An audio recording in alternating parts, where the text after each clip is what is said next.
আল্লাহ তাআলা কিয়ামতের কঠিন ময়দানে যেদিন স্বামী স্ত্রীকে চিনবে না, স্ত্রী স্বামীকে দেখে পালিয়ে যাবে, বন্ধু বন্ধুরে চিনবে না, পীর সাহেব মুরিদরে চিনবে না, মুরিদ পীর সাহেবরে চিনবে না, দলের কর্মী তার নেতারে চিনবে না, নেতা তার কর্মীরে চিনবে না, বন্ধু বন্ধুরে দেখে পালাবে। এই কঠিন মুহূর্তে সূর্যটা মাথার কাছে চলে আসবে, জমিনটা তামার জমিন হবে, আজকের জমিনের মতো নয়।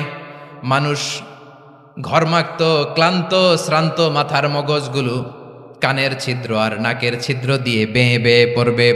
বিশ্বনবী ফরমান, কিয়ামতের ওই কঠিন ময়দানে 7 শ্রেণীর ব্যক্তিকে রব্বুল আলামিন তার আরশের নিচে ছায়া দিবেন।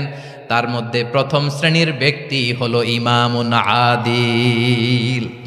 ইমামুন আদিল, ন্যায়পরায়ণ শাসক, যে ইনসাফের সাথে বিচার করে, যে জাস্টিস সমাজে সার্ভ করে, যে সুশাসন নিশ্চিত করে। 7 শ্রেণীর ব্যক্তিকে আল্লাহ তাআলা সুশীতল আরশের নিচে ছায়া দিবেন, যেদিন তার দেয়া ছায়া ছাড়া কোনো ছায়া থাকবে না।